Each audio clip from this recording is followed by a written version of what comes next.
We have the awesome opportunity today to really take on for the first time some listener mail. So Mm. we got some feedback after one of our episodes a couple episodes ago on building your team from a team member in one of our churches out in the West in one of our send cities, and just said, "Hey, I'm a team member and I want to interact with what you guys have been saying about building a team." And he had some thoughts that he said, "Hey, if you guys want to interact on those, you want to talk about them, you want to see what's helpful and see how it applies to the network, I would love to see that happen." So, Family, multiplication, restoration.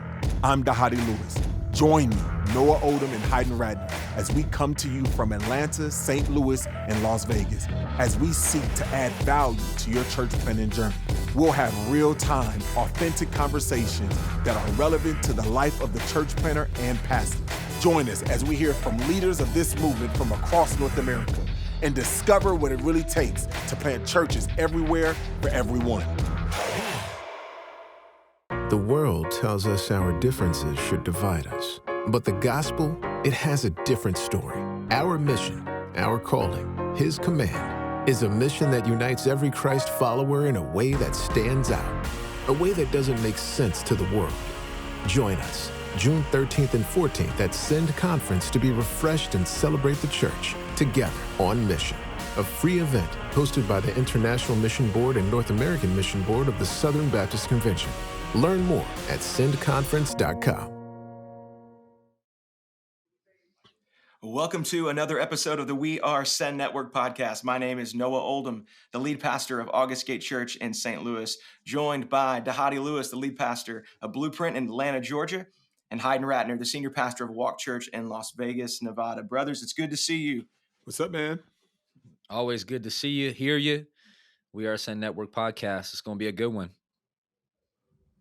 Yeah, guys, we have the awesome opportunity today to really take on for the first time some listener mail. So we got some feedback after one of our episodes a couple episodes ago on building your team from a team member in one of our churches out in the West in one of our send cities, and just said, "Hey, I'm a team member and I want to interact with what you guys have been saying about building a team." And he had some thoughts that he said, "Hey, if you guys want to interact on those, you want to talk about them, you want to see what's helpful and see how it applies to the network, I would love to see that happen." So I thought today we could take on those questions, those comments, and that content and consider how it could be helpful for planters all across North America. What do you think? Yeah. Let's run it. All right, let's do it. So our friend here, he gave us really 5 points to consider. The first one he said is this: as a team member, he said, "I'm not a church planter. God did not give me a vision to plant a church." He goes on to say that he feels like there can be some danger in saying that the whole team is planting the church, or saying that everyone on the team is a church planter. He feels like it can lead to too many visions and too many leaders and not enough followers. He said, "If I received a vision to plant a church, I should go plant another church." But instead, church planters can't expect their teams to think like church planters or feel like church planters because they're not church planters. He used Moses and Aaron as an example of that. What do you think? Mm. Agree or disagree? What's helpful? What do we want to what do we want to take from that, and how do we want to interact with that a little bit? Howdy, what do you think, man?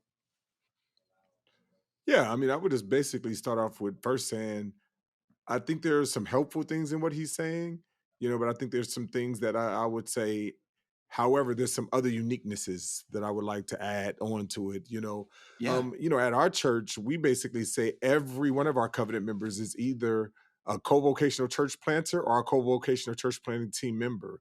And I think that's one of the things that you think about. If the church is not like family, but it really is family. When we think about like my family, like when my family goes in and does something, it's not just me alone. No, like this impacts all of us. And now, while I may have a different responsibility in establishing my family somewhere or setting up or going in or doing something, but this is still a we thing, and I think that, I know every church planter that I know that would that would want people to embrace the holistic understanding of the vision. And so what he's talking about, the idea of a vision, I think it really is important. And in the book that I wrote, Among Wolves, I talked about, it's a both and. I said that you got to understand God's, story. You got to know your own personal story, the story, our stories, that's the story of the we, and then the story of your city. And I think where all of those stories come together is when you get kind of a vision from Burden, and I think that there's some uniquenesses for a Mm, lead pastor, to kind of press in, or for the church planner. But I think the we, if this is a God-sized vision, there's always room for the we in that mm. for the we to take ownership of that vision. That's good. Yeah. How? What about you, man? What would you add to that? I think there's a lot of good content in what Dahadi shared, and I think, man, there's a whole lot of room when it comes to church planning where the answer can just be yes or both and I know Yeah. sometimes those answers can be frustrating, but yeah, I think there's nuance in it, and what this brother team member is sharing. I think there's truth in it, but I'd also want to guard from the pendulum swing mentality where there's this almost like lack of ownership that could potentially creep up where it says, hey, I'm not the lead church planner, so I'm not going to necessarily show up to everything or be early or own it at the same level. And we never want to make that an excuse for team members to not at the same time give it their best. I'm an athlete, I played basketball, and I can only imagine how frustrating I would be if, though I might be the leader of the team, if I look over and I see my other teammates not giving it 100 with me.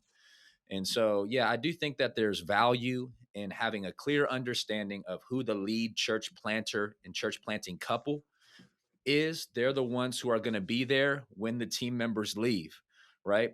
And I shouldn't say when, I should say if. They're called to the city, and team members are called to follow their vision. I totally believe that there's value and truth in clarifying that. But I think the best church planners are the ones that don't say, I'm the lead visionary church planner, everybody follow me. But they're church planners that say, here's the vision God's given me, and I want you to run up in this vision too and help steward it, own it, pass it on, lean into, adopt it as your own too. I think there's value in that. And I feel like Moses, he wanted Aaron to Yeah. be a part of everything that he did, right? He's like, yo, like, let's get Yeah. Aaron in this mug, and I think Jesus, who models church planting and calling the disciples in a way, you find Philip and Matthew and Peter, and you see these guys even saying, hey, can I go get my brother?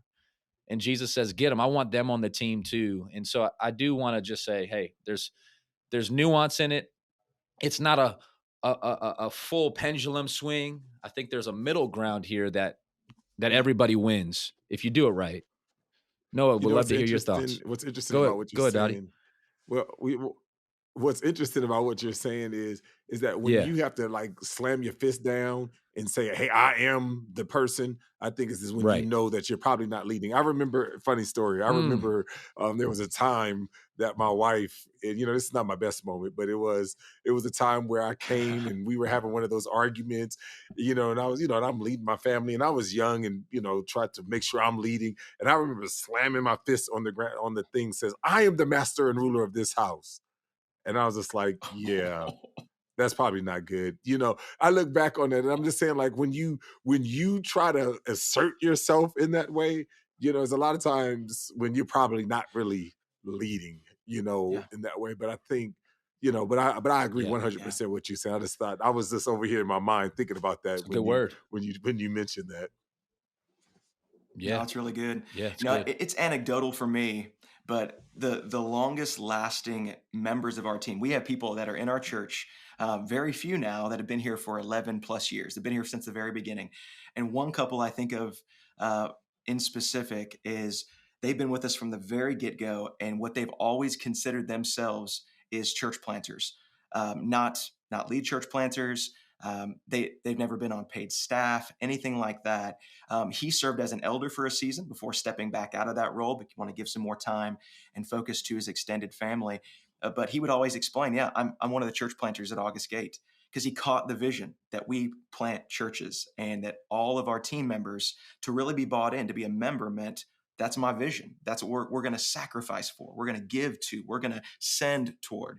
And so it's anecdotal. As I think we all got to, like you guys said, just like it's a both and. We got to look at that and say, yeah, you may not be the lead planter, but I would love for you to see yourself as, the in lowercase apostle, a sent one, as Jesus said, as the Father has sent me, so I send you. I love all of my members to see that. Hey, the second thing he said, which I think is super helpful here, is he said, I am called to my church planter. I'm not called to be a church planter, nor am I expected or expecting to be on staff. Man, I love this attitude of, hey, being a part of the team, I'm not expecting a title. I'm not expecting a position. But I do feel called to is to support this church planter, this church planting couple. Speak to how you have experienced that and how that's been helpful for you guys in your experience. Yeah, I'll kick it off. One of the things that I really love that. I mean, and I think that's really going to what Hayden was saying earlier. You know, when you think about what's happening, when we planted, because we had about 40 people move from different parts of the country, move to Atlanta to start Blueprint Church. And when we did that, we literally sent out like it wasn't an MOU, but it was like a MOU where we literally would go through each one. Is like, hey, even though I'm moving here, I'm not expecting that I will be on staff. Hey, when I'm moving here, it's going to be hard. Like, and like we would have like different statements. It was about 15 or 20 statements that we sent out, just to clarifying how hard it was going to be, in planting the church. Or don't come with expectations. Come to support the vision. Come, even though everything that you want to be done is not going to happen. And we made them initial, every single one of them as they were going down the list. And I think it was that it was, and one of them was one of the things that the emailer basically said. He was just like, "Hey, I am here to support the vision. It's not just simply to only support me as the church planter, but it's to support God's vision as He has given that to the leaders and the leadership of the church." And so I'm all for that, and I think it's wise to understand that, because what you find, especially in early church plants, is that people will come. A lot of times the early adopters, to come and get what they want, what they imagine a church needs to be. And sometimes they will try to hijack the vision. And if we're not careful as church planners, we'll find ourselves running somebody else's vision if we allow every person to hijack the vision God has given us. That's good. Yeah, good word. No, that's helpful to consider. And I think when you're talking about that, Dahadi, it reminds me of a quote I recently heard: "To be clear is to be kind." And when we're clear with expectation, when we're clear with how this thing is working, especially when people are moving their lives to be a part of church planting teams or leaving their sending church, which they love, but they feel called to mission and to support, and to be in the game. I think to be clear is to be kind. It's to be help. It's helpful for a team member to just say, "Hey, tell me my role so I can do it the best." And yeah, we don't want too many cooks in the kitchen, and that could create some tension. And I'm sure it has for different planters that are leaning in and listening. And so I love how you're doing that, Dahadi. That could actually probably be a good resource that maybe we could put on our Send Network website that other planters might want to look at some point as they're planting. Yeah, I just come into agreement with that. No, I think that there's value Yeah. in team members saying, "Hey, look, I'm not the lead church planter, but I'm in the game and I'm getting buckets. And I'd love to invite you Yes. to come with me Yes. and to sit with Yeah. me. And I want to take you to lunch." I've found that there's at times, you know, that becomes a scapegoat for team members. I'm not necessarily the lead church planner, so let me introduce you to him. And I'm thinking, as the lead church planner, man, I would love for you to own it, lead this person, and let's do it together. So Yeah. again, there's some both and in that. Yeah. Yeah, what I love, I feel like I've seen in this last generation of church planting, there's been a resurgence in these days of people excited about the scriptures, Yeah, like digging in deep and it's good. wanting their leadership to reflect the Bible and not necessarily secular leadership structures. But not everybody's doing that. So I love about the point that he's making here is that in a team structure, in a biblical team structure, you are going to have that those leaders who are visionaries who are leading out, but all those other giftings don't have to be on staff. They don't have to have an official title. but they're necessary for the church to be equipping the saints for the work of ministry and becoming mature in the Lord. And so we call that at our church missional ecclesiology. And so it's ecclesiology. It's based around and functions for the mission of the New Testament church, not borrowed from Google or Apple or some successful business out there and say, okay, I'll be the CEO and y'all serve in these other roles like an organization might, but as the church was designed to do. Oh, I love that point. Hey, here's one I think that we're all going to really love and be able to speak into. He says, I do not expect my planter to have it all together. I let him actively know that, not to rebuke or ridicule, but so he has a place to ask for genuine help. So, would love for you guys' interaction on this. Why is this important that planters understand that their team doesn't need them to have it all together, but to instead look to their team as a place to be known, to be loved, to be cared for, and be helped? How have you seen that play out? Let's start with you, man. How is that helpful? How has that been helpful for you?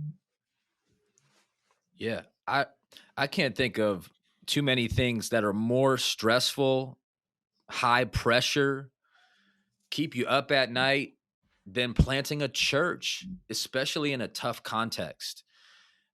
Especially like an unchurched context where it's just hard to get off the ground. We don't need extra headaches from team members and extra expectation to perform amongst team members.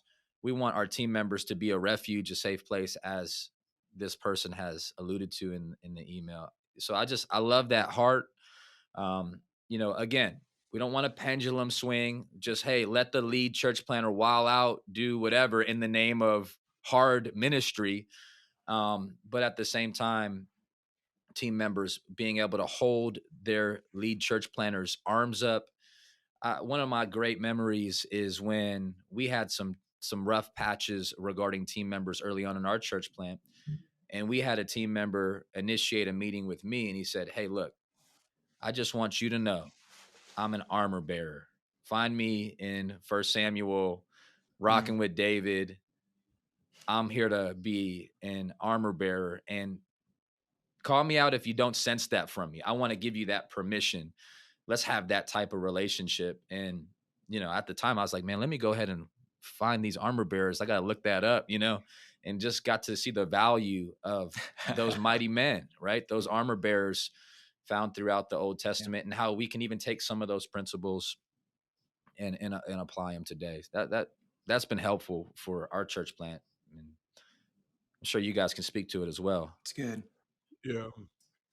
Yeah, basically what I say honestly, Nora, when I hear that question, and part of it is based upon my own experience, it brings me both joy and fear. And I'm gonna Yeah. start with the fear. The reason why it's the fear is because sometimes people, want the pastors to become like to overly like throw up and overly be like, hey, like show all your kinks, show all your flaws, and they basically use it a lot of times to weaponize, Wow. and kind of go into the idea that Yeah. nobody's perfect and God understands. So it's a sense of being able to justify your own sin, their own sins. Like, hey, you're not perfect. I'm not perfect. Like we're all not perfect. And we just kind of like, it's just kind of one of those things. So I do think there's some fear in that, and I don't think that that's his heart. Don't know the brother, but but the joy that I bring is that I really do believe that authenticity is the apologetic of our day. And I think that, in a giving deference and saying like, hey, this is something he genuinely wants because he want authentic relationships, is that what people want to know is that like you're real, right? People are not looking for perfect pastors. They're looking for pastors who know how to struggle well, because the bottom line is that we're all struggling, right? 2020, 2021 has said nothing but struggle, right? And the reality is that Yeah. God called his That's good. people, he named his people struggle. Israel is named struggle. Like, and so God understands that we are Wow. called to struggle, but our problem is that oftentimes we try to get out of the struggle. But the Bible says in James chapter 1, he says, no, count it joy when you fall into various struggles, various trials, knowing that God is trying to do something. And so I just really think that in a genuine and authentic way, I think it's really important for pastors and leaders to allow the people to see themselves struggle, and to be vulnerable and show them how they're doing that.